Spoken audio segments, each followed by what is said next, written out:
let me know when I should.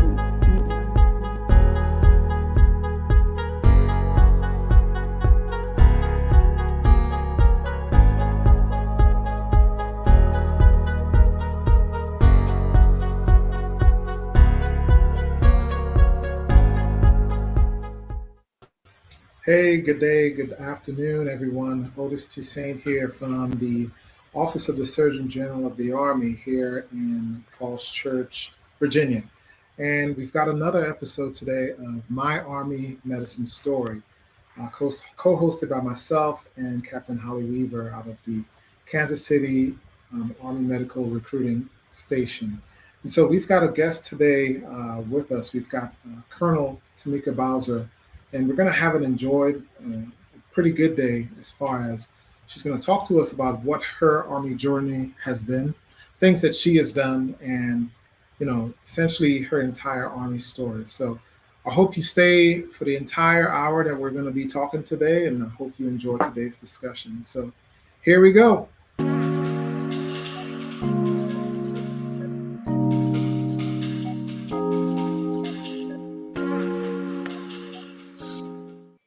And let me introduce my co-host, Captain Holly Weaver. What's going on, Holly? Hey, Otis.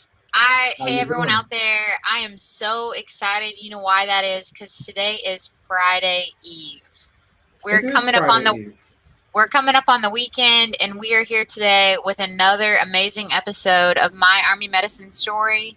This is our third episode this month. We're specifically focusing on inspirational African-American Army medicine officers to honor and celebrate Black History Month. And we have had two phenomenal guests so far, and today's guest, Colonel Bowser, is not going to disappoint. She is definitely an inspiration, and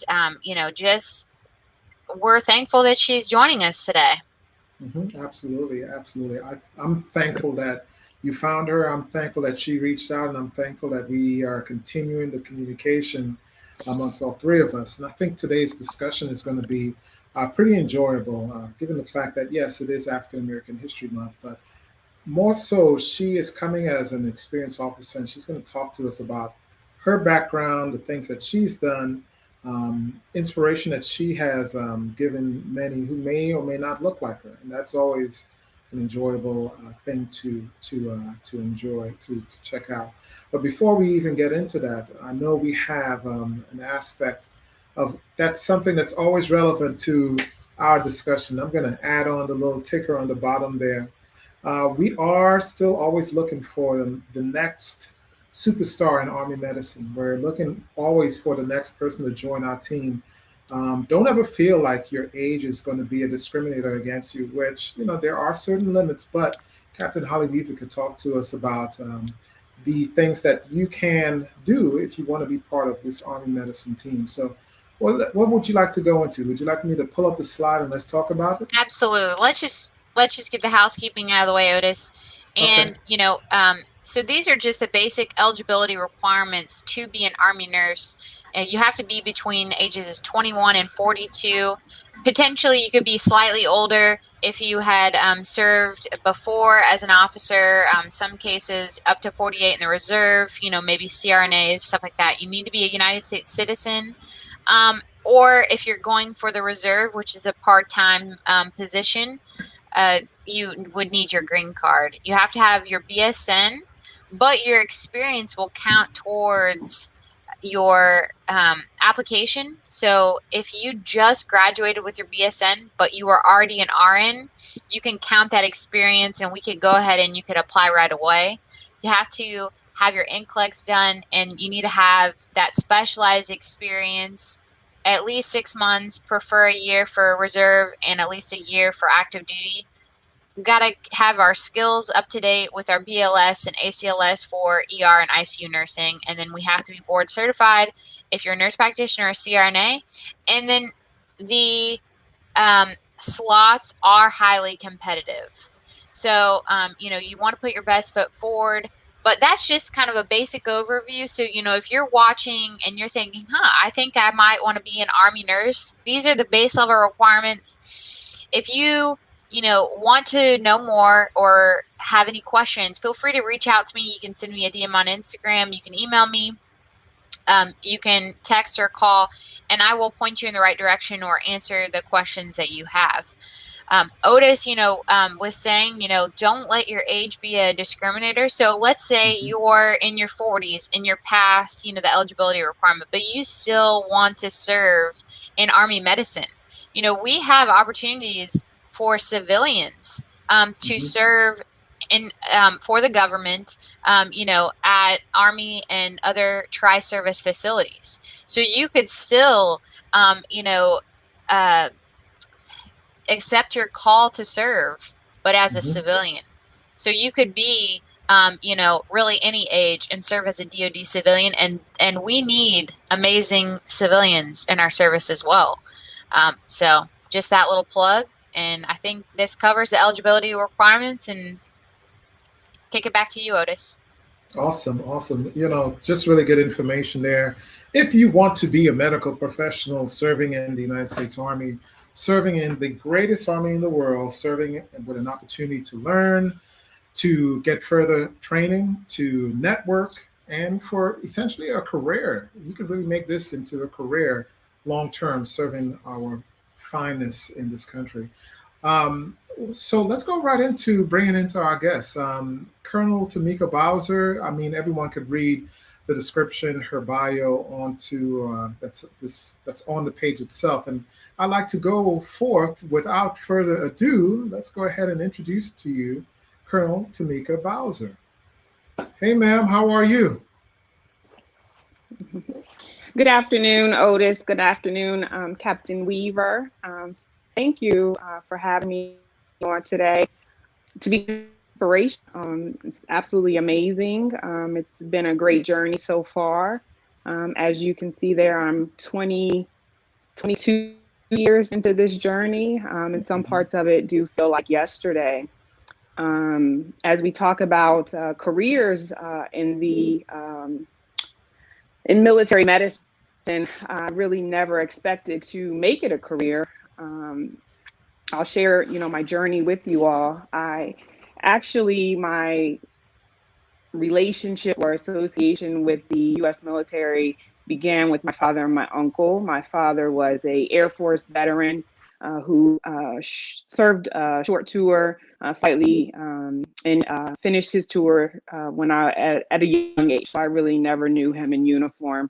I did have an uncle that served over 20 years and retired as a master sergeant. So he was very influential in my life. As him and my cousins moved to all areas of the U.S. and even overseas to Germany. So that was a great experience to see actually a full military career to retirement. But just the dedication of both my father and my uncle. So those were my youthful experiences with the military. So when it came time for college, I knew I wanted to be a nurse. There was no question about that. But I wasn't really sure how I was going to fund it. So I was looking at a lot of different scholarship opportunities, and I came across the Army ROTC scholarship. And I said, what's the harm in filling this out? Really wasn't anything I thought I would be interested in, but I did fill out the application. It was a simple process, and I submitted it, and I moved through the processes of the scholarship application, which included, a physical, an interview with a professor of military science at my local university in my hometown. And at the end of the process, I was offered a scholarship.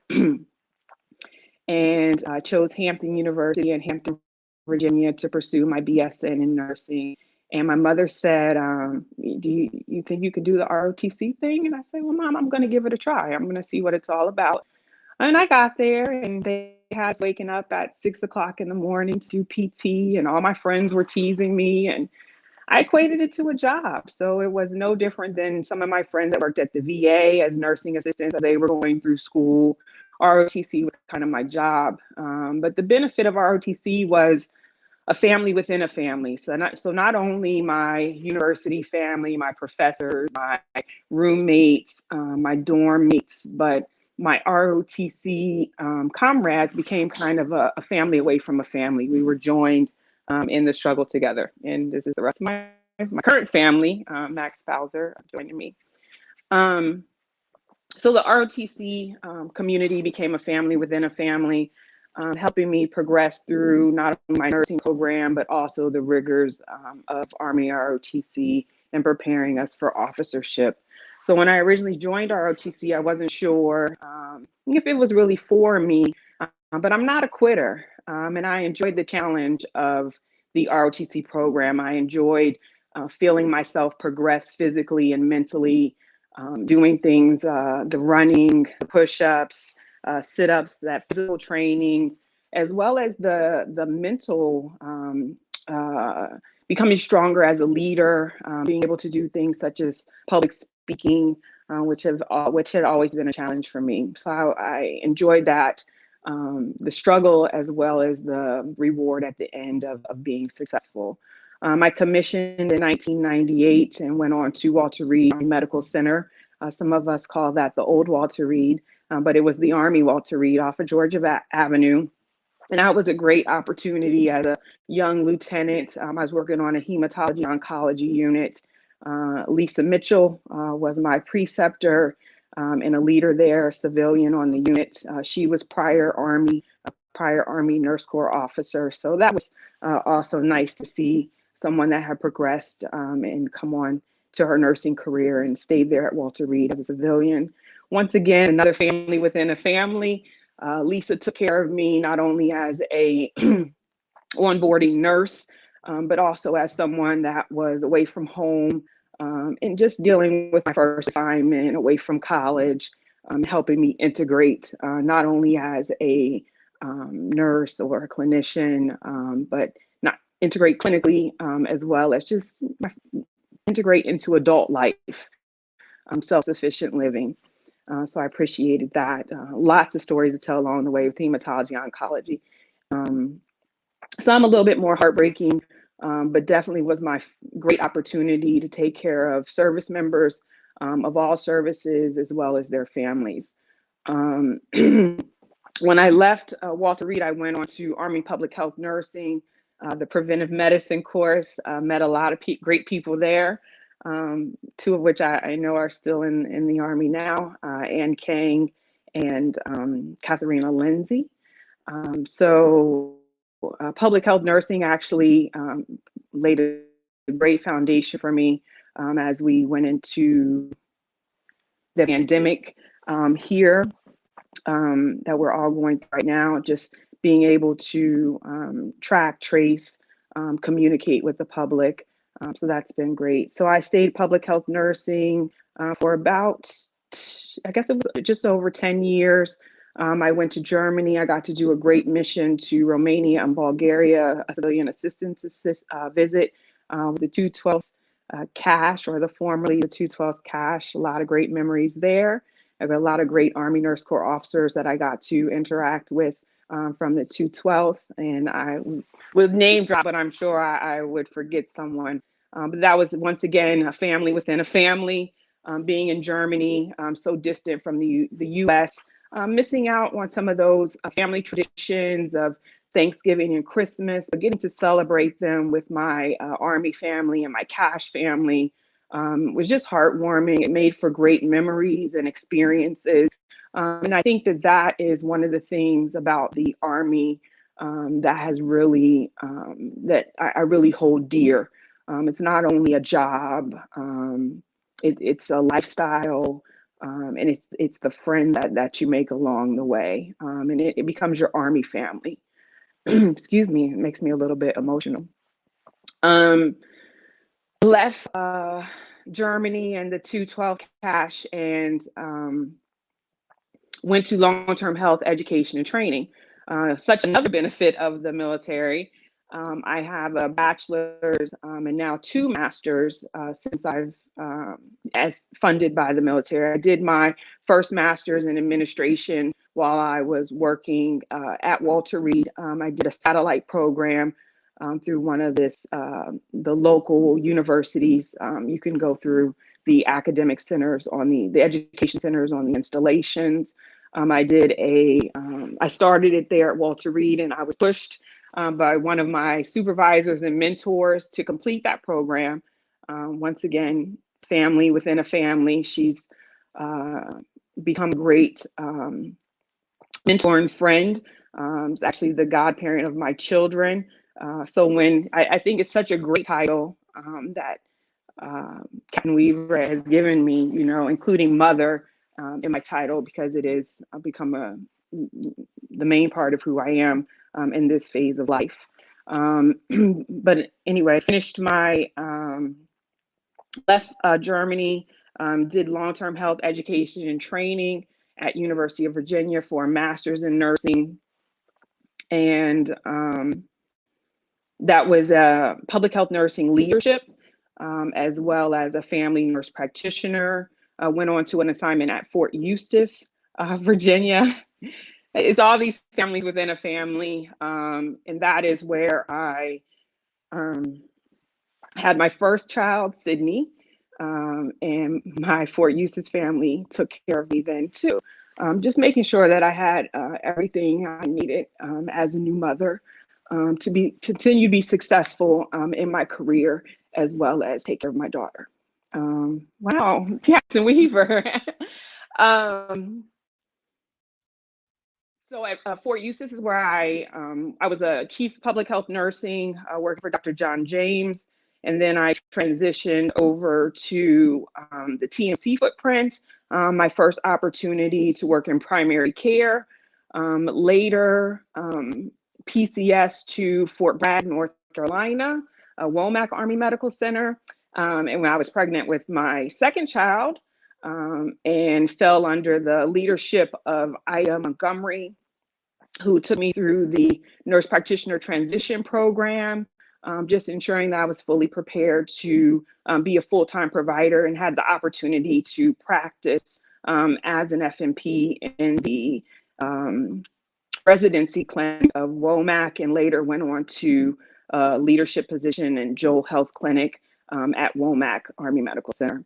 Another great opportunity. I did have my second child while I was there. Once again, very supported by my family, my Army family, that included some very special civilians that took great care of me, just ensuring that I was once again remained successful in all of my Army duties, but also my motherly duties.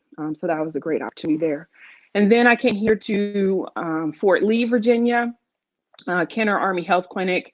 Once again, this has been a great experience. I really felt myself grow as a leader, felt like I had something to contribute, to lead the team, especially during these pandemic times, just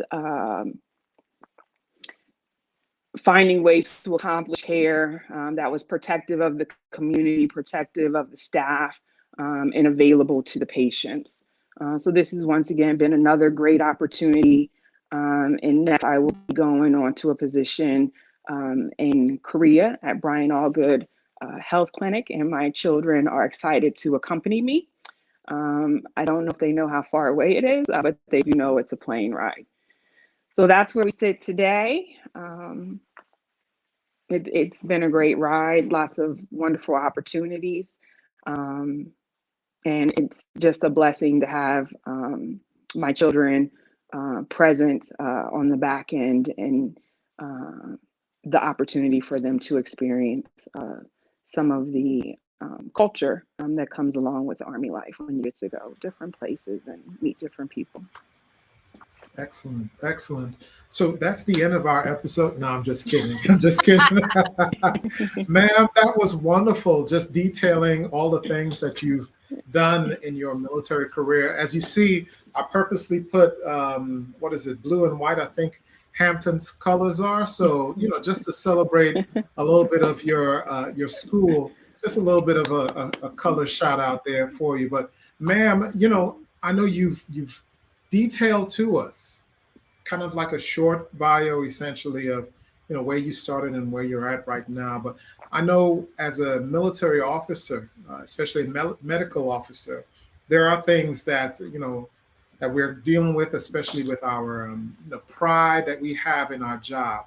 And I saw a comment, and I'd like to have you actually I'd like to present it to you as a question also as well. Maybe you can address it as well. So I'm going to bring it up here. The first thing that's being brought up is it's coming from Miss Jennifer Donnelly, and she asks, can Colonel Tameka Bowser speak about why she has pride in the patch?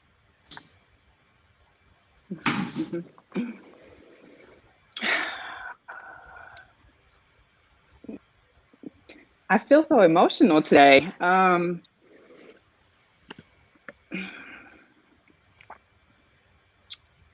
Ma'am, more than anything, there's so many reasons. Hold on one second. This is consistent with the brand of our discussions. It's 100% real, it's 100% genuine. And I think these are the times that people need to see that, hey, even outside of our uniforms, we're human. And so this is more than just a military thing. This is a human thing. And this is something that I'm sure a lot of people will appreciate your response to. So whenever you're ready, ma'am, let us know. Why? Can you talk about your pride in the patch? So I think there's several reasons to be proud. I think one of the ones that stands out for me first and foremost is in the U.S. Army, in the Army Medical Department, and really all of our military services, especially those with a medical leg, you can start anywhere and become anything. So did I ever think that I would become the deputy commander for nursing? It wasn't really, I knew I could. I think that's the thing, that's the pride, is that you can become anything. Your path is your path, and you can go as far as you want to go. But no matter if it's 1 year, 10 years, 20 years, you are taking care of soldiers and their families, and there's nothing like it. So it doesn't matter. You know, I've taken care of on Hematology-Oncology, taking care of service members as well as family members. There's one family member that I remain in contact with, and I'm proud of the care that we provided to her mother. She's thankful for the care that we provided to her mother, and she reminds us of that every year. As friends on Facebook, when her mother's birthday rolls around every year, she thanks the staff at Walter Reed for everything that we did for her mother. So that is the pride in the patch, and it doesn't matter what facility you're working in. The pride it resonates everywhere. No matter what you're doing, it's for the betterment of our service members and their families, and that's where the pride comes from.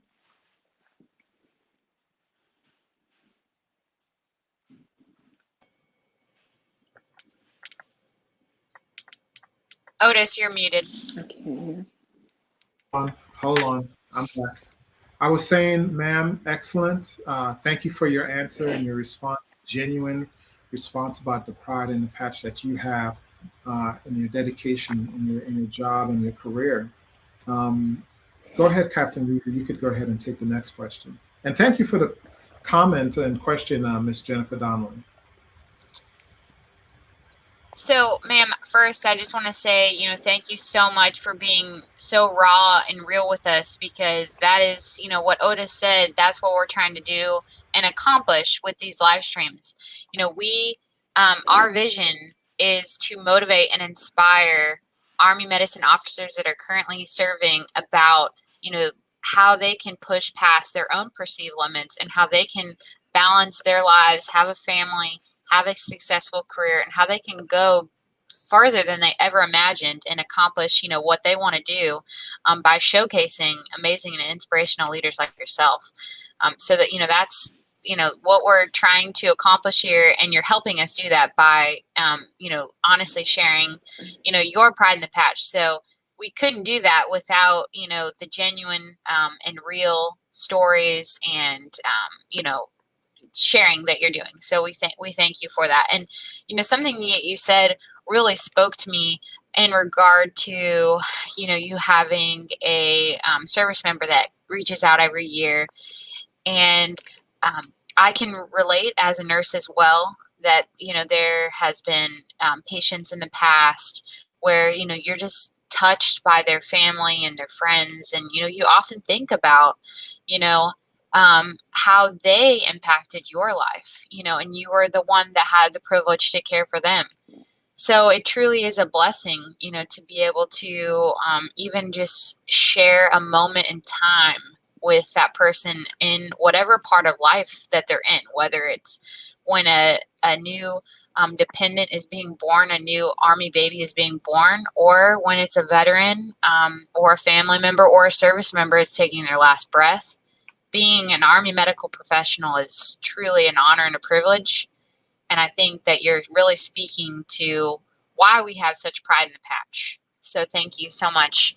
I do want to say that we're just getting comments like crazy because you are very popular.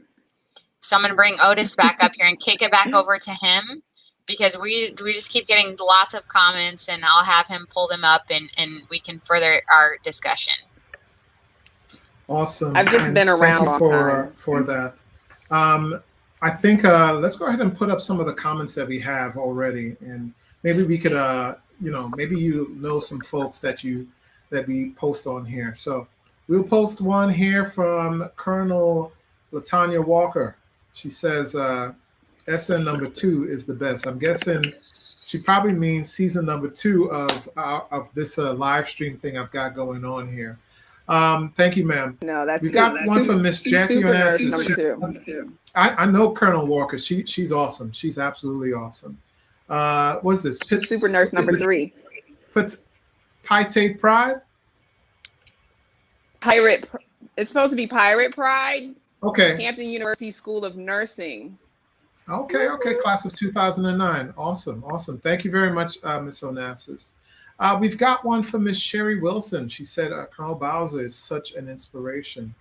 And another one from Colonel Walker. She said, Colonel Bowser helped set up my foundation. And before we go into some more of these comments, can you talk to us about, I guess, essentially some folks that you've mentored over your years what were the reasons that you mentored, and what were the things that you got out of mentoring many officers, I'm sure, in your years in the military? I think one of my perspectives, and I think one of the things that makes Army nursing unique is that we will move on. So there's no need for me to hold anyone back. So I feel like we are constantly building our bench. We're going to have people that come after us, and we want them to be successful. We are investing in each other. So I think that that is one of the great things is we all want to win, and we want each other to win. So you're encouraging those that work, your mentees, you're encouraging the junior nurses that work under you, even your peers. Some of my best mentorship has come from Army nurses that may just be a year or two ahead of me, but they see something, they share it, they know something, they share it, and that's how we all continue to progress forward. And we do it for the benefit not only of ourselves, but once again, it goes back to what we can provide our patients and what we can do to grow the Corps. So nothing is just trying to make ourselves shine individually, but it's to grow each other and to grow our Corps. Excellent. Thank you, ma'am. Thank you very much. Captain Weaver, can you go ahead and ask your questions? Oh, you're mute. Hold on. Unmute you. You think I would? Okay, ma'am, thank you so much, for all of the good information that you're already providing, because, as you were telling your bio, I was furiously writing notes. I don't know if you can kind of see. every time I do, you know, these live streams or, you know, attending professional development, it's just like you just have to soak in everything. And so I had to furiously write down, you know, okay, what am I going to ask? Because there was so much good information there. But, you know, something that you kind of talked about was your ROTC experience, which you know, I thought that was great. You looked at it like a job, and, you know, you said your friends kind of teased you about it a little bit.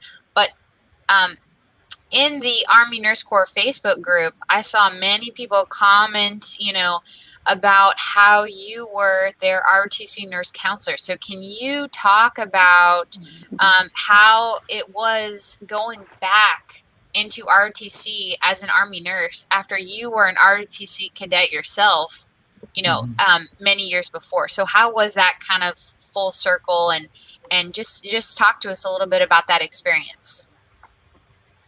I think it's twofold. So part of it is you're encouraging them that it's worth it. For one, it's worth it. This is hard, but it's worth it. Number two is I did it and you can do it. So I think it is being able to give them a light at the end of the tunnel, just sharing some of the experiences as far as, you know, when they finally make it through nursing school, when they make it through the challenges of, we call it advanced camp. It has a new, the leadership, I think they call it leadership training.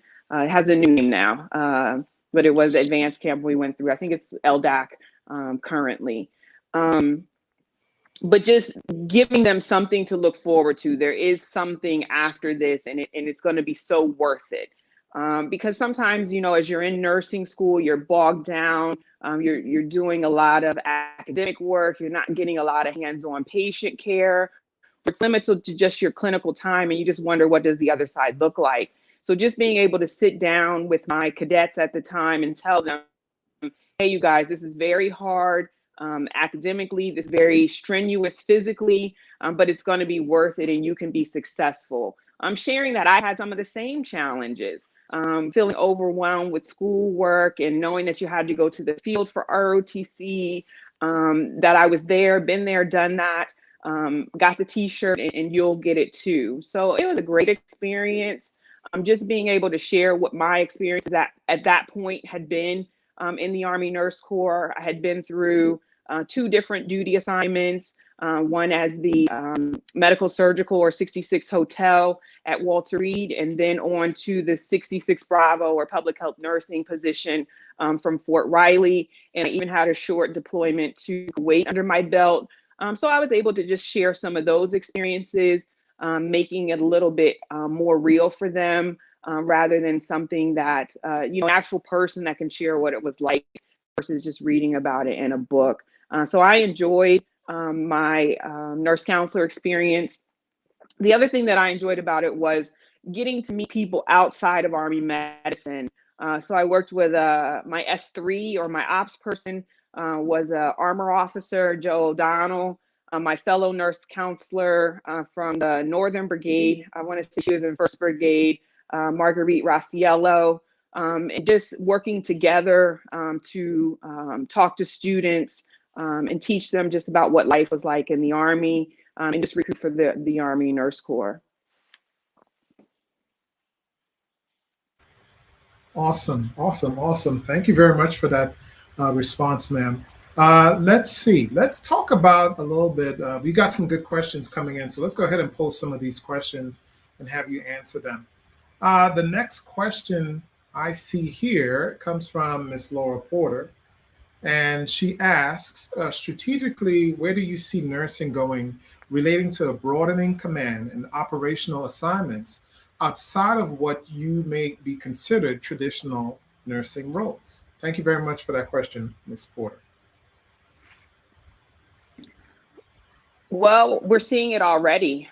So I saw it initially when I deployed to Kuwait back in 2003.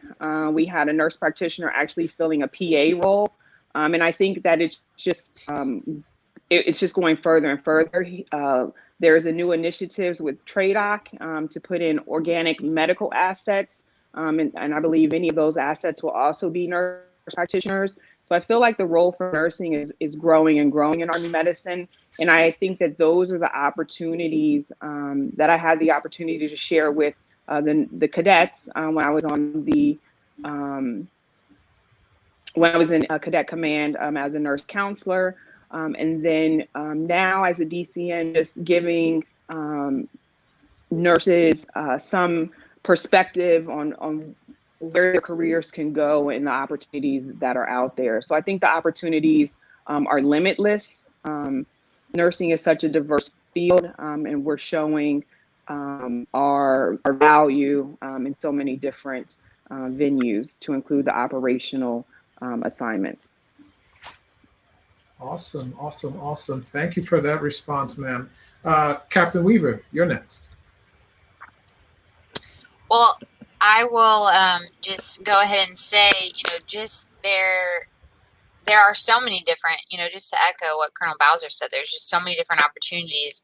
And, after, once you've been a nurse, you can go off to the realm of healthcare administration. You can go into being a practitioner, a clinical nurse scientist. You can do command.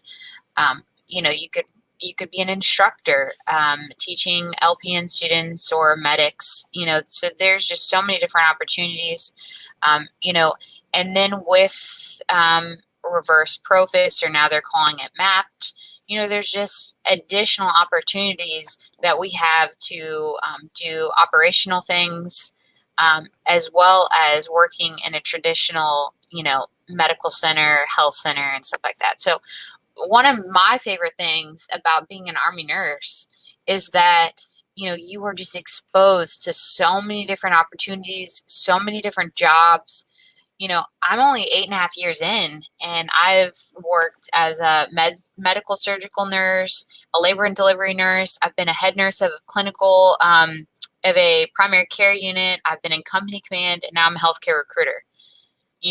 I am definitely not an expert at all of those, but I at least have somewhat of an idea, and it's diversifying my resume, and it's just been a lot of fun, picking up all these different skill sets, and it never gets boring, because you're always learning, and you're 1% better every day, because the Army continually pushes you to continue to grow and just expand your knowledge. So I think that's just really, truly awesome.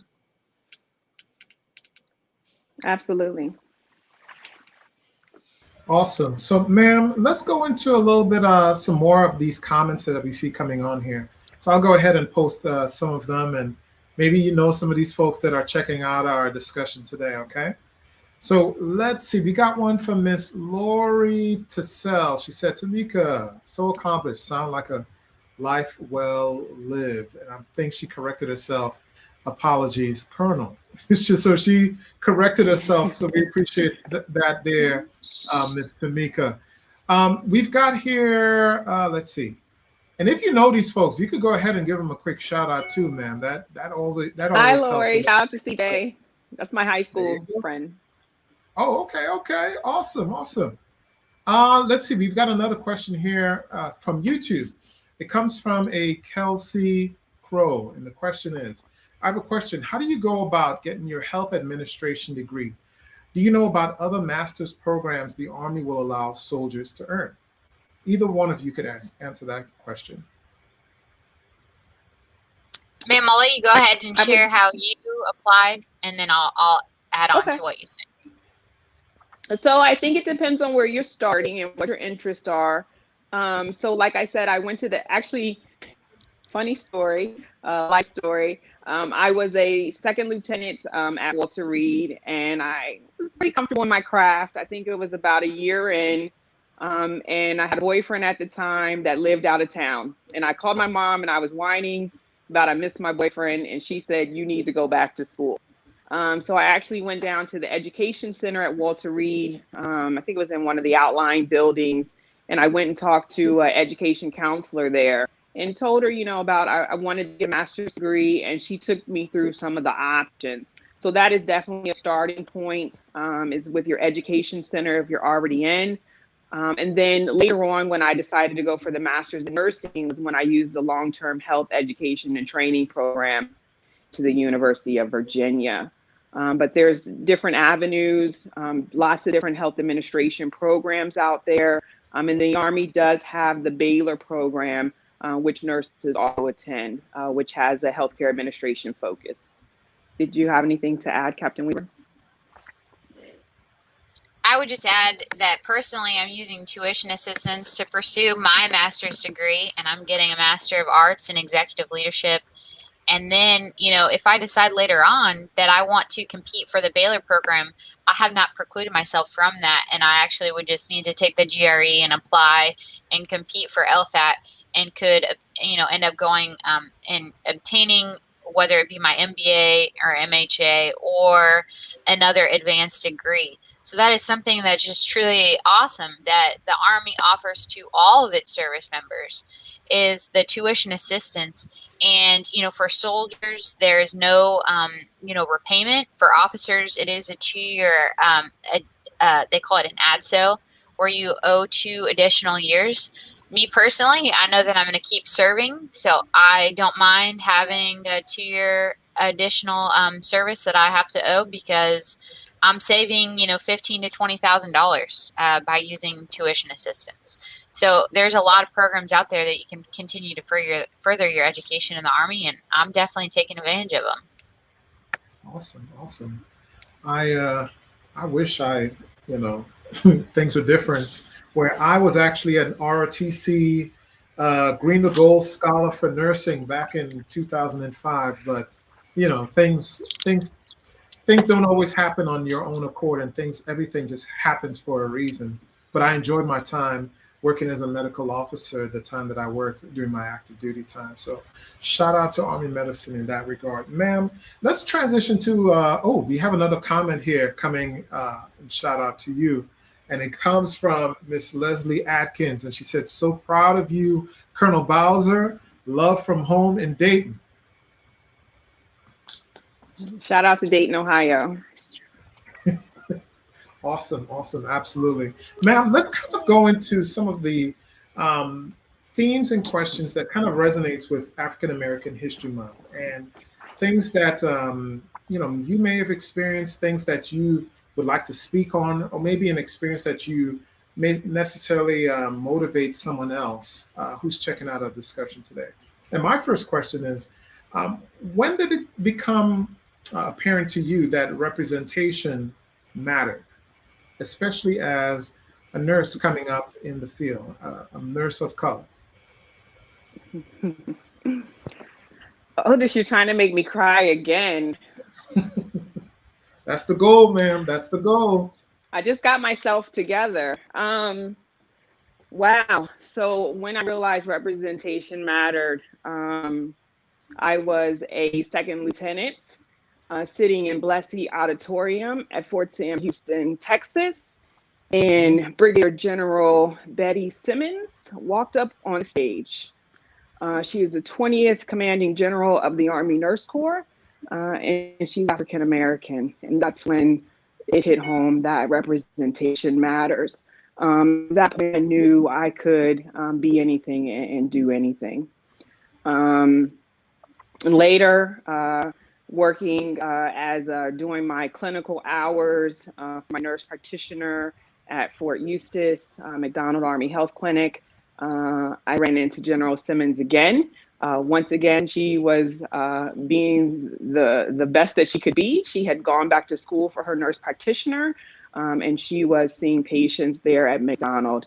Once again, I was in amazement that she was full speed ahead, really hadn't skipped a beat since retiring from her military career.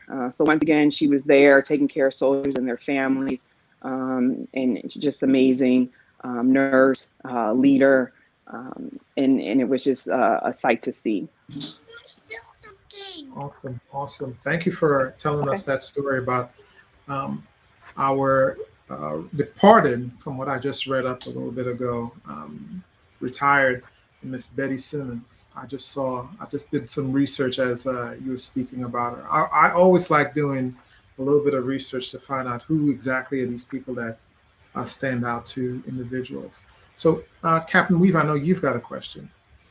Absolutely. Okay, so ma'am, my question is in relation to the past year, you know, Army senior leaders have worked to get after diversity and inclusion, you know, different policies and different things that we can do to become more diverse and more inclusive, such as removing the photo from, you know, promotion boards, as well as, you know, making more inclusive grooming and grooming standards. So what can we as leaders do to continue to be more inclusive and to support our soldiers as we lead them?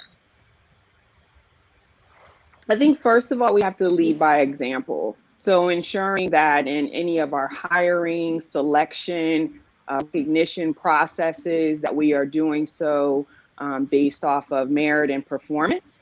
I think that that's definitely a starting point.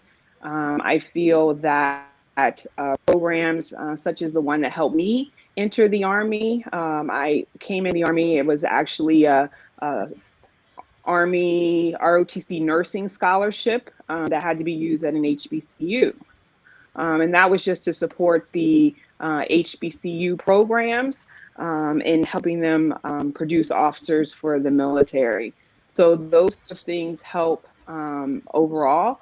When I think about diversity and inclusion, I think we have to start with ourselves. We set the examples. Our soldiers look at us to do the right thing, and we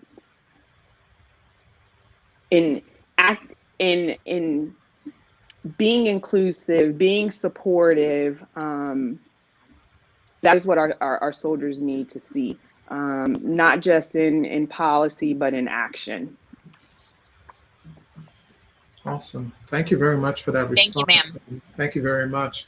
Ma'am, can you speak to us a little bit about moments of adversity that you may have experienced in your time, and how did you overcome it? And who did you know, what were the things that you relied on to help you overcome those moments of adversity? There we go with the crying again. So I think we all grow as leaders. And I think one of my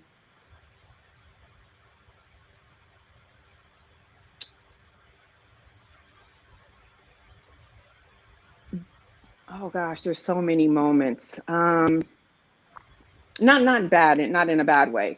I think it's growing as a leader and trusting yourself, having that sounding board that you're going in the right direction. I think back to, you know, we all healthcare, you know, we struggle sometimes with having the right mix of staffing, changes in staffing, shortages in staffing. Leading means managing people and guiding people. So when I was at WOMAC in a leadership position of a primary care clinic, I had a supervisor I could go to and, you know, kind of tell her, I think this is the direction I should go, ma'am.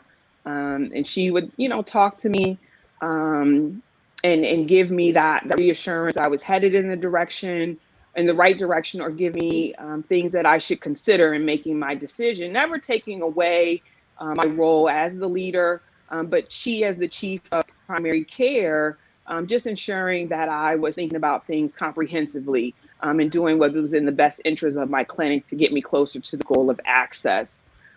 Personally, my greatest amount of adversity or challenge, I would say, has been balancing motherhood with career. And my children came a little bit later in my career. And for that part, I think I couldn't always do what I would like to do. So, you know, some days there's a definite endpoint. I have to pick up my children from daycare. We might have to come back to the clinic, but I do have to stop and pick them up. And that was a challenge because I felt like I couldn't do what I used to do. So that was definitely a change. I think it's understanding when you need to pause, when you get overwhelmed. And that same leader that I had in primary care at Womack, one day I went to her and I said, ma'am, I need a break. I need a day off. And she told me, take a knee, take a day. And I took that day, spent some time with my children, and it was refreshing. And she didn't judge me for it, but it allowed me to reset and get back in the game, and not to feel bad about it. So that, not necessarily, I think it was more of a challenge within myself, beyond being challenged from the outside. Awesome. Thank you very much for your response, ma'am. Ma'am, I guess we're kind of getting close to the end of our discussion today. And more than anything, I'd like to, really want to hammer down and say thank you for taking the time and just talking to us, giving us real details, showing us, even inadvertently, the balance of a military mom and a career. And I think you've executed that flawlessly, in my humble opinion. What do you think, Captain Weaver?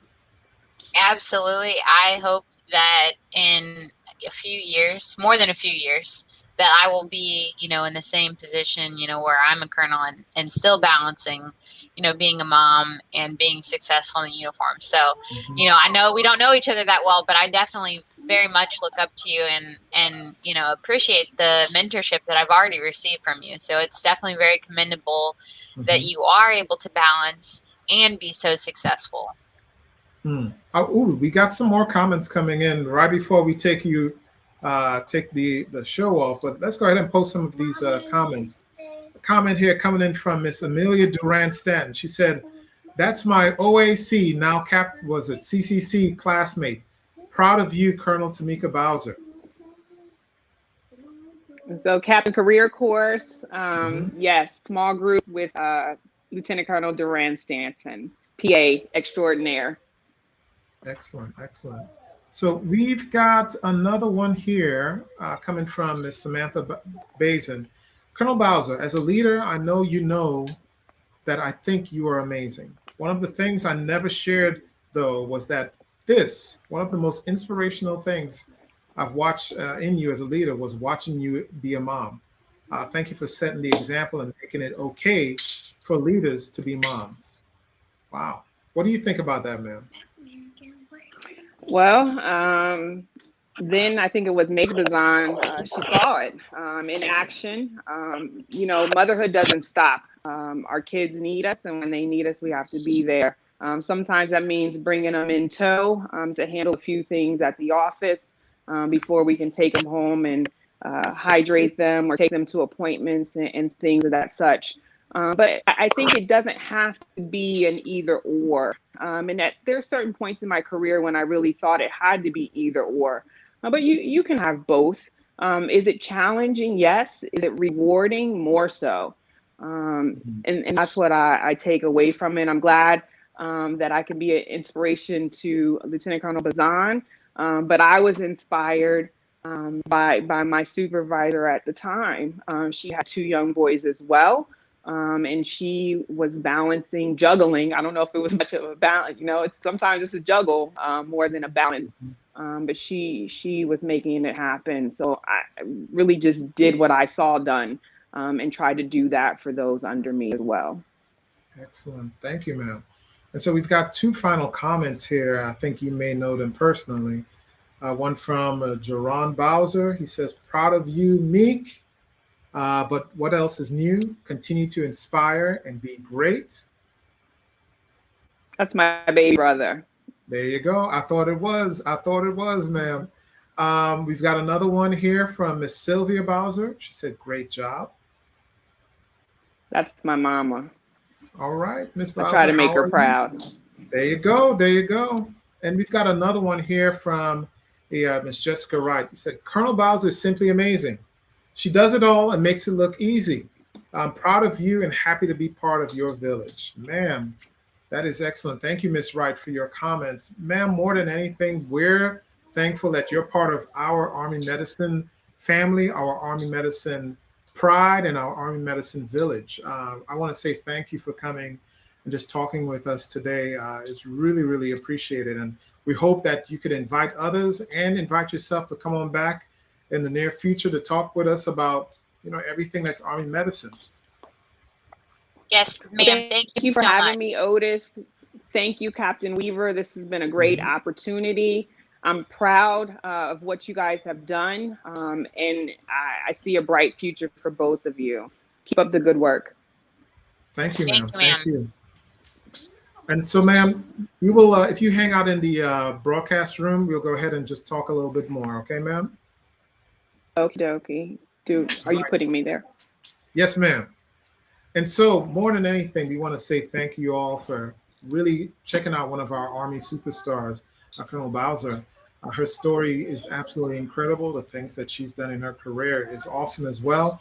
You see the information on the bottom there. If you want to be part of this Army Medicine team, if you want to possibly get into a career with Army Medicine, check out Captain Weaver. She has that information there. You can contact her and, look out for the opportunities that's there for you. So, as we always say in closing, Army Medicine is Army Strong. Take care now. Bye.